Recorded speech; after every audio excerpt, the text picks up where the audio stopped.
When you talk about the best dark manga series out there, you can't have that discussion without Kentaro Miura's Berserk present. The story of the constant struggle between guts, the rage in his soul, and everything else that drives that conflict is some of the best literature we've read to date, period. But when it comes to Berserk as a franchise, there isn't much to speak of outside the main series, because unlike most successful mega franchises, Berserk mostly focuses on telling one story. Well, at least that was the case until 2016, when we got the first and perhaps only spin-off material from Miura's masterpiece, the novel titled Berserk, The Flame Dragon Knight. Featuring a completely different main character in a completely different setting from the usual Kingdom of Midland, The Flame Dragon Knight was written by Makoto Fukami, the director and screenwriter of the 2016 Berserk anime. Though it doesn't involve written material directly from Miura himself, it does include multiple original illustrations from the maestro, specifically ones that depict how the protagonist Grunbeld Alkvist's life went from bad to worse. And if that name already seems familiar, well, then you guys are in for one heck of a journey. So, without further ado, this is Berserk, The Flame Dragon Knight, Explore. A killer is on the loose and they have a specific type of victim. The prologue to Berserk, The Flame Dragon Knight. Like every fantasy novel these days, Berserk the Flame Dragon Knight opens with a scary prologue that sets the tone for the rest of the tale, and unsurprisingly, it's a pretty grim one. Before the prologue, we get a small intro to what the novel feels like and what it is. We're told that the Flame Dragon Knight is seemingly based on a fairy tale about a young girl that is sacrificed to stop the rampage of a terrible dragon, but it becomes crystal clear from the prologue that this is anything but a story like that. Indeed, Fukami-san writes that the fairy tale of the girl and the dragon is nothing more than an illusion, because the truth of the land within this tale is that of conflict. A century-long war between two mighty Western powers on the continent of Man is the backdrop of the Flame Dragon Knight, which immediately puts it well before the timeline of the main Berserk story. The Golden Age arc itself takes place in the last couple of years of the 100-Year War, and during the Flame Dragon Knight, that conflict is in full bloom, not in its death throes. But that's not the immediate focus of this novel. That would be on the body of a young woman which has been lacerated, bruised, and dismembered at several locations. Care was taken to keep her alive as she bled out, her teeth were smashed in with a hammer, and though it was tough to determine whether she had been violated or not by the barber surgeon conducting her autopsy, assuming that she had been would be a more accurate bet given the way that female imprisonment usually shakes out in the Berserkverse. The most disturbing thing about this murder wasn't the fact that the body was publicly displayed or that the victim was of noble birth, it was the fact that this was the third noblewoman the Fire Dragon Knights had found butchered like this in the past year, and they were nowhere close to uncovering the truth of the killer's identity. A man called Kirsten, the former commander of the Fire Dragon Knights, tells the barber surgeon to keep the details of the death hushed up because he has a suspicion as to who the killer is and what their position in his homeland's nobility might be. The prologue ends with the protagonist of our story, Grunbeld Alkvist, the current leader of the Fire Dragon Knights, staring out into the distance off the top of the southern tower of the fortress under his command. From the get-go, this novel feels like we've walked into Kushan-occupied Midland, what with all the female corpses on display, but what is this place that serves as the primary setting of this spin-off tale? Well, let's introduce you to it.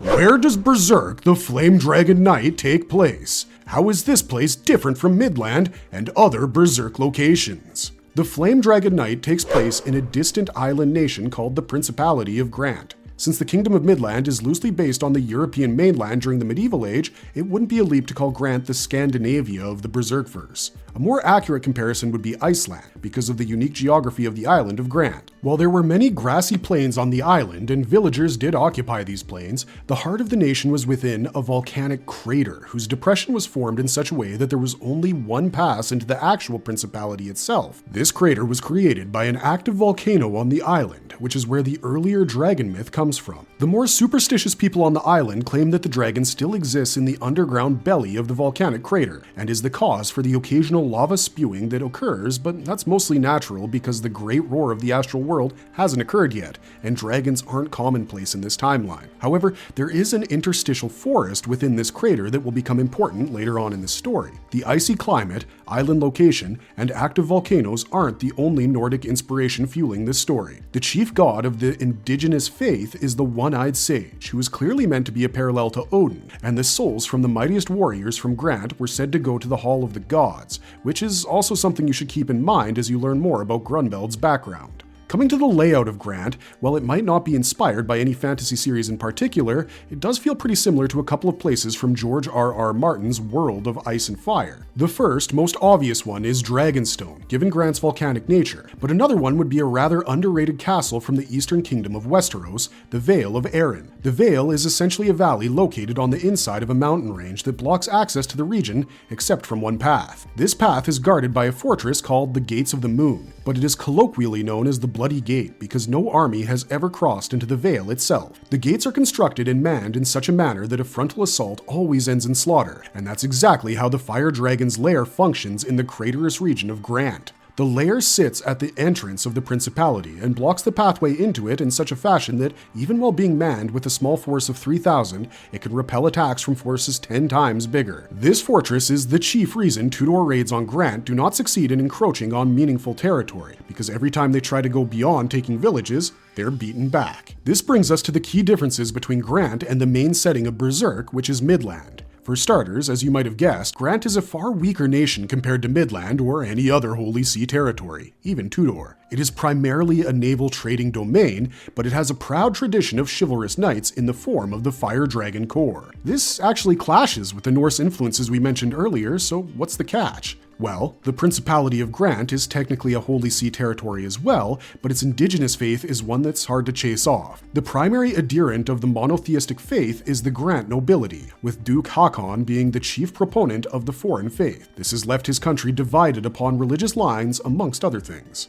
The people of Grant still continue to practice their indigenous faith and have priestesses to the same effect, as you'll learn in a bit. But this conflict is like a simmering pot of broth just waiting to boil over. Also, because Grant is not Midland and doesn't have their same resources, it's much more difficult for them to put up a fight against the might of Tudor, so they have to rely on their perseverance to survive. Life is extremely tough for the people living on the island nation, including the nobility, which brings us to the next part of our video.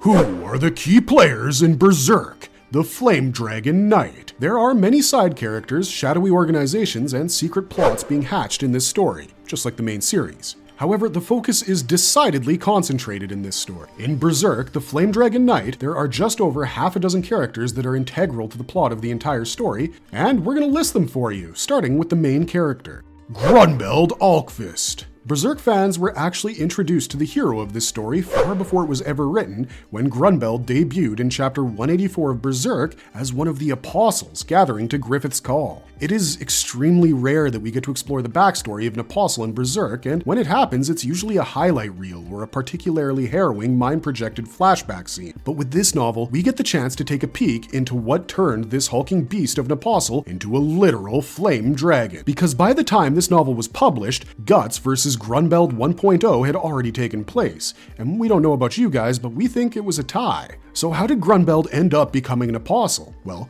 the signs had always been there, even since his youth. Grunbeld was born at least 28 years before the present timeline of the novel to an impoverished noble family of Grant. His parents kept the old faith, and his dad died early, so in order to ensure that her son's soul reached the Hall of the Gods after his death, she pushed him hard to become a mighty warrior. His family was descended from a line of ocean hunters, which makes Grunbeld one of the last people with Viking blood in his veins, according to the story's logic anyways, and it is probably also a device used to explain his abnormal size. Grunbeld was already massive, well over 6 feet at 14 years old, and far stronger than anyone he knew. However, his size made him a target, and he was constantly bullied, once nearly to the brink of death. After surviving that encounter, he returned to find his home under attack by Tudor forces, his mother being violated in front of his eyes, and him being carried away to a Tudor conversion camp. Grunbeld became numb to the violence in front of him, but he hated himself because he did not act upon the anger that welled up inside him when he saw what he saw. He spent 4 years in that conversion camp, battering people and proving himself both as an asset and a nuisance to the Tudor thanks to his immense strength and size. When he was finally rescued from the Chester Fortress, which was constructed on those plains we mentioned earlier outside the Fire Dragon's lair, Grunbeld was taken under the wing of General Kirsten from the Prologue and ended up becoming one of the strongest knights that Grant had ever seen. At the start of the story, we see Grunbeld take out a Tudor force nearly 4 times the size of his Fire Dragon knights, and he personally crushes and bludgeons scores to death in that fight. And when we say he bludgeons and crushes, we mean it literally. He steps on people and breaks their spines. His warhammer literally pops armored men like overripe melons. He becomes a beast in man's clothing, but on the inside, all Grunbeld lives for now are two things. The first is the thrill of the fight, which is something he doesn't openly admit to himself but makes abundantly clear with his actions. Grunbeld can take out an entire mercenary force alone, but he isn't the one who does the planning for it. He is far more content following a plan, or rather being the heart of it, because once he loses himself in his battle rage, he feels like he's finally doing what he's supposed to do. It's this rage which is noticed as a sign of his future by the next character we want to talk about. Benedict.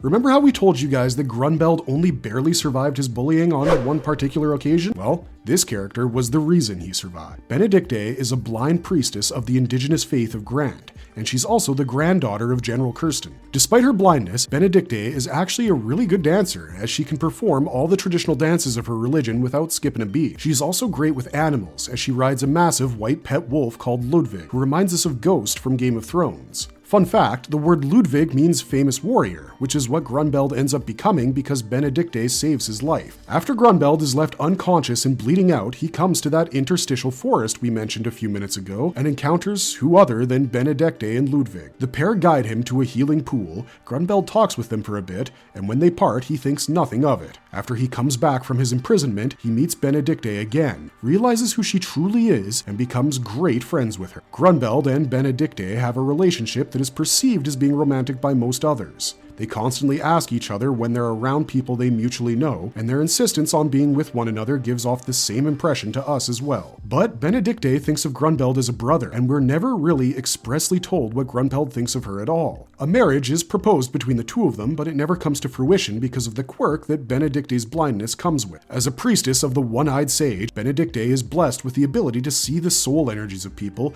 and perceive their intentions through those. She can also perform psychedelic rituals to gaze into the future by borrowing the power of the youngest of the three fates. But what this means within the context of Berserk is that Benedict is essentially sensitive to the astral world. She can perceive people's astral selves, fluctuations within the same, and can also peel back the layer of reality to gaze into the future using her undiscovered powers as a mage. Sometimes this happens to her spontaneously and uncontrollably, kind of like Sonya from the main story. She sees everyone through the color that represents them the most. A person with a strong will appears orange to her. Someone with fear and envy might appear yellow or green. A malicious person appears purple to her, and those filled with an undulating rage are associated with red in her eyes, which is probably why she sees Grunbeld as a giant red dragon. This could also be related to her knowing his fate, because it's ultimately Benedict who predicts Grunbeld's transformation into an apostle. She just doesn't tell him about it in as many words. It's possible that the stimulants she uses boosts her divinations, but the way things work in Berserk is if you don't believe in it, it won't happen. And by that metric, this girl is a true believer. Now that we have the main guy and girl out of the way, let's get into the rest of the cast.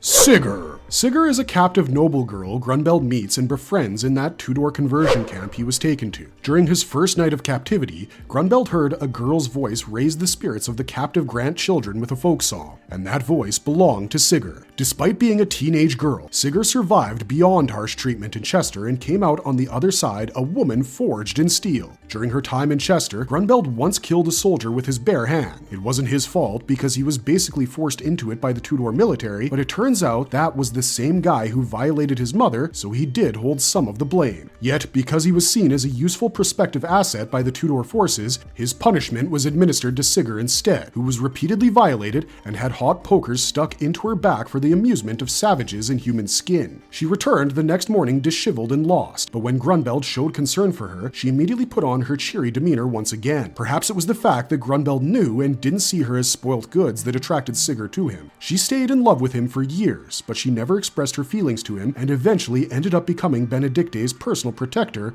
which is probably the last job in the world she wanted to do. However, the two girls end up bonding over their giant dragon of a knight, and this just proves that Sigurd is the true Valkyrie of this story. In fact, the orange willpower that we mentioned in Benedict's section belongs to her. She's also the leader of the heavy infantry division of the Flame Dragon Knights and often partakes in the killing on the front lines beside Grunbeld, so she more than knows her way around a sword. It's just sad that none of her skill and empathy were enough to save her in the end.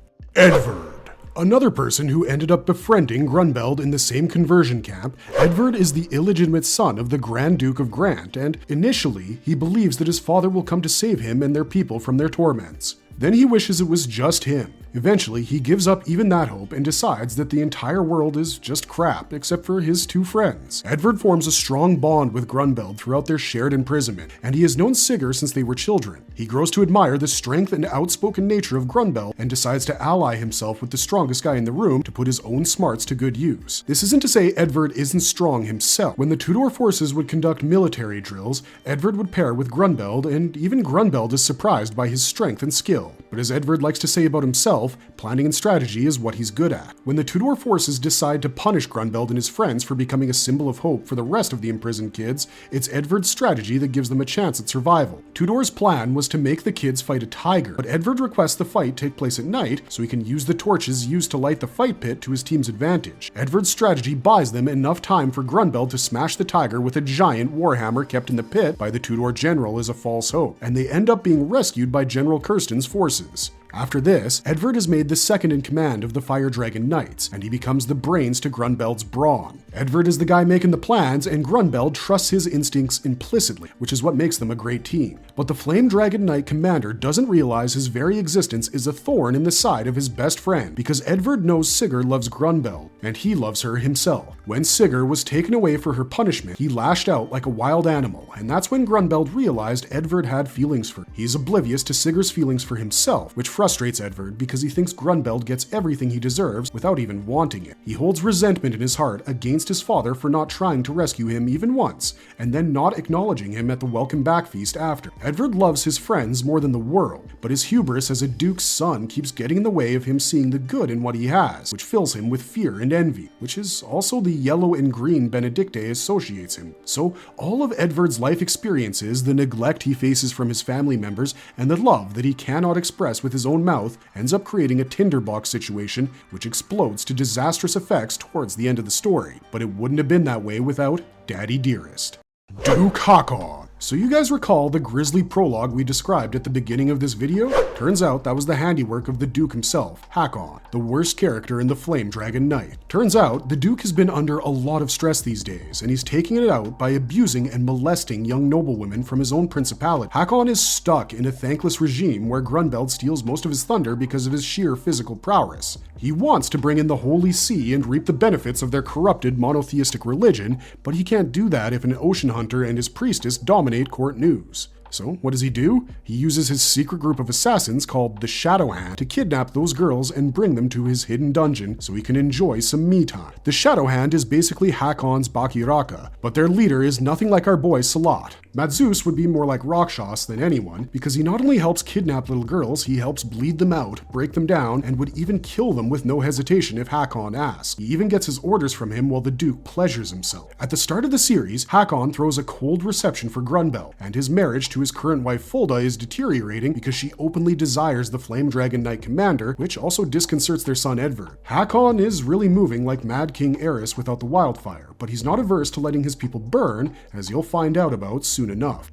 General Abacus, the Tudor general who captures Grunbeld as a child and creates Fort Chester right outside Grant's Craterous entrance. Abacus is such a terrible person that his villainy seems almost comical after a point. His appearance resembles that of a bulldog, according to Grunbeld's descriptions, but his strength is more akin to an aurochs, because Abacus is just that big of a guy. In the conversion camp, he had a habit of saying that his students were making their teachers sad whenever they disobeyed him, and then he would punish them as a means to become happy again. He's the one who orders Sigurd's molestation and proposes the tiger death match. And those are just two of his many atrocities against Grant and its people. The innumerable war crimes the Tudors committed during his engagement with Grant go unrecorded here, and later on in the novel, he gets full command over one of the biggest gatherings of a Tudor army ever, over 100,000, and Tudor's full war chest backing a full-scale invasion of Grant. Think of him as a guy with the appeal of a Dawn from the original series, the demeanor of Gennon, and the physique of Boscoin, and you pretty much get what this guy's all about. So these are all the people you need to know about from the story. Now let's get on with how they all get intertwined with each other through the inescapable threads of causality.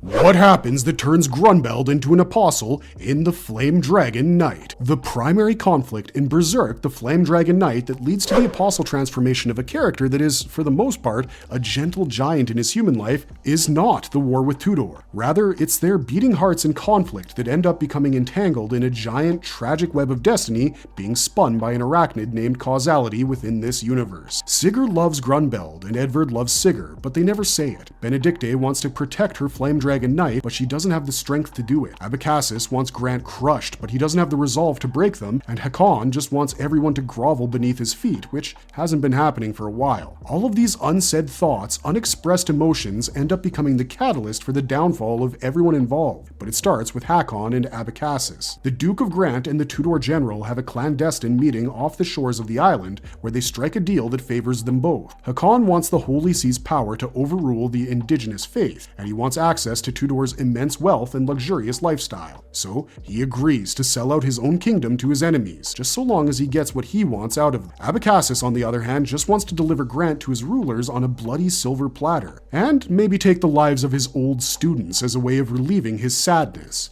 Their objectives in life converge, and they create an alliance. For his part, Abacus brings in 100,000 Tudor soldiers for a full-scale invasion of Grant. A naval blockade is installed on Grant by Abacus, cutting them off from the mainland, and Tudor soldiers have occupied every territory outside of the volcanic crater itself. As for Haakon, his evil machinations are what directly lead to Grunbeld's ascendance. In order to set things in motion, Haakon does two things. After Grunbeld achieved a great victory against Tudor forces at the beginning of the novel, Haakon announced that his reward would be a betrothal to the Duchess Fulda, his own lady wife. Also, Sigurd, the leader of Grunbeld's heavy infantry, was to be married off as well, which would make Edvard the only person with nothing left to him. Haakon's relationship with his son is worse than love-hate. He's simply indifferent to Edvard. He doesn't care one bit about him, as evidenced by the fact that he never once tried to rescue his son during his 4 years of imprisonment, and even then we suspect the rescue was Kirsten's idea, not Haakon's. The Duke has to have his manipulative speeches to his son scripted by Madus, because he simply doesn't know how to be anything but a self-satisfying fiend. But he knows his son's insecurities,